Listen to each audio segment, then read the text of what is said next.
কতদিন পর বোনের বাড়িতে যাচ্ছি, বোনের সাথে দেখা করব। আর ওদের বাসায় কিন্তু কিউট কিউট ছোট ছোট বাচ্চারাও আছে। বাবার বাড়িতে আসলেই আমি পরের দিনই বোনের বাড়িতে চলে যাই। কতদিন পর আজকে বোনের সাথে দেখা হবে, আমি তো খুবই এক্সাইটেড। সন্ধ্যার দিকে রেডি হয়ে নিচ্ছি আমার পছন্দের বোরখা পরে। এই বোরখাটা আমি নতুন কিনছি, খুবই শখ করে, কালারটাও খুবই সুন্দর। আর এরকম ডিজাইনের বোরখা আমার আগে ছিল না, সেই জন্য এইটা নেওয়া। কেমন লাগতেছে বলো তো আমাকে। বোনের বাড়িতে যাওয়ার জন্য তো আমি একদম রেডি, আর ওখানে গিয়ে 2 দিন থাকবো, সেজন্য জামা কাপড়ও প্যাক করে নিছি। আচ্ছা তোমাদেরকে বলে দেই, আজকে আমি যে সুন্দর বোরখাটা পরে আছি এইটা কিন্তু আমি নিয়েছি Dubai abaya closet Facebook page থেকে। সরাসরি না দেখলে বুঝতে পারবা না বোরখার কোয়ালিটি আসলে কতটা সুন্দর। ভিতরের ইনারটা খুবই সফট আর উপরের কোটিটা একদমই ভিন্ন ফেব্রিক্সের। পুরাটাতে স্টোন ওয়ার্ক করা, সাথে কিন্তু একটা গর্জিয়াস বেল্টও আছে, আমি বেল্ট ছাড়াই পরছি। ইনার, কোটি, হিজাব, বেল্ট, ফুল একটা আবায়ার সেট তোমরা পেয়ে যাবা Dubai abaya closet Facebook page থেকে। পেজটা আমি ডেসক্রিপশনে মেনশন করে দিব। যাই হোক, বহুত করলাম বক বক, এখন ফাইনালি আমি বের হচ্ছি। শুধু কিন্তু আমি না, সাথে আমরা ফুল ফ্যামিলি যাচ্ছি। আমার ড্রাইভার তো একদম রেডি, সেও তো তার শালির সাথে দেখা করতে যাচ্ছে, তাই অনেক এক্সাইটেড।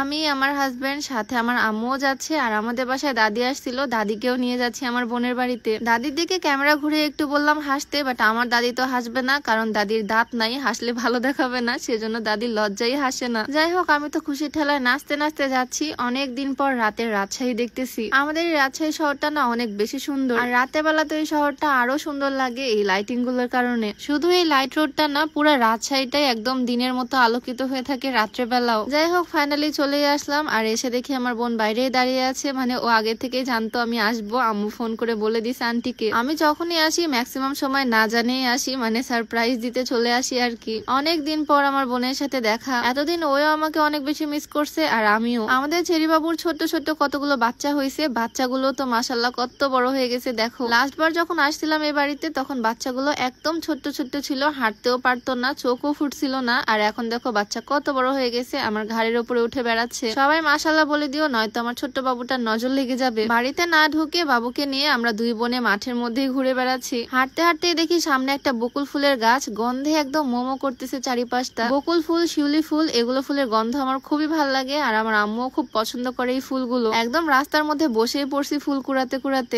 আমি না যেখানে সেখানেই বসে পড়ি, আসলে আশেপাশে দেখিও না। কতগুলো ফুল কুড়িয়ে নিছি দেখো। বিয়ের আগে তো তোমাদের ভাইয়াও আমাকে বকুল ফুলের মালা গিফট করতো, বাট এখন আর দেয় না। ফুলগুলো একদম 2টা ভাগ করছি, কয়েকটা ফুল গাড়িতে রেখে দিলাম যাতে সুন্দর গন্ধ আসে, আর বাকি ফুলগুলো নিয়ে যাচ্ছি আমার আম্মুর কাছে। এত কষ্ট করে ফুল নিয়ে মায়ের কাছে যাচ্ছি মাকে সারপ্রাইজ দিতে। ফুল পেলে না আমার মা অনেক খুশি হয়ে যায়। আসলে মেয়ে মানুষরাই মেবি এরকম, ছোট্ট ছোট্ট জিনিসে অনেক খুশি হয়ে যায়। আমি এখনো বাড়িতেই ঢুকিনি, এখানে আসার পর থেকে আশেপাশে ঘুরে বেড়াচ্ছি, বিড়ালের বাচ্চা নিয়ে ফুল কুড়িয়ে বেড়াচ্ছি। আম্মু আর দাদি তো তখনই বাসায় চলে গেছে, আর আমি এতক্ষণ ঘাড়ে করে সাদা ভূতকে নিয়ে ঘুরতেছি। এই বাচ্চাটা এত বেশি মিশুক, দেখো কি সুন্দর আমার ঘাড়ে উঠে বসে আছে, কোন রকমেরই ভয় পাচ্ছে না। আমার তো মন চাচ্ছে ওকে ঘাড়ে করে নিয়েই বাড়িতে চলে যাই। ঘাড় থেকে পড়ে যাবে জন্য কোমরে হাত দিয়ে হাতের উপরে রেখে দিছি ওকে। আর বকুল ফুলগুলো আম্মুকে দিলাম, আম্মু তো খুব খুশি। হাতে করে নিয়ে এখন সারা রাত গন্ধ শুকবে এই ফুলগুলোর। বাবুকে নিয়ে আমি একটু ঘুরতে বের হয়েছিলাম, আর এদিকে বাবুর মায়ের অবস্থা, বাচ্চাকে কিছুক্ষণ দেখতে না পেয়ে পুরা বাড়ি একদম মাথায় করে ফেলছে। যাই হোক, ফাইনালি এতদিন পর আমরা দুই বোন আবার একসাথে। আর হ্যাঁ, ভিডিওর মাঝখানে একটু বলতে চাই, তোমরা যারা স্লিম হতে চাও, চিকন হতে চাও, ওজন কমাতে চাও, তোমরা চাইলে এই হার্বাল স্লিম টিটা ট্রাই করতে পারো। এটা সম্পূর্ণ প্রাকৃতিক উপাদান দিয়ে তৈরি হয়, এটাতে কোনো রকমের সাইড এফেক্টের ভয় নাই। এটা তোমরা বিউটি বাই লিম ফেসবুক পেজ থেকে পেয়ে যাবা। ওজন কমানোর পাশাপাশি এটা গ্যাস্ট্রিকের সমস্যাটাকেও দূর করবে। তাদের পেজটা আমার ডেসক্রিপশনে মেনশন করে দেওয়া থাকবে, নাম্বারটাও স্ক্রিনে দিয়ে দেওয়া থাকবে। যাই হোক, বোনের বাড়িতে তো ফাইনালি চলেই আসলাম। খাওয়া দাওয়া থেকে শুরু করে ঘোরাফেরা সবকিছুই নেক্সট ভিডিওতে শেয়ার করব। তো আজকে ছোট্ট ভিডিওটা এখানেই শেষ করছি। সবাই ভালো থাকো, সুস্থ থাকো, দেখা যাবে নেক্সট ভিডিওতে। সবাইকে আল্লাহ হাফেজ।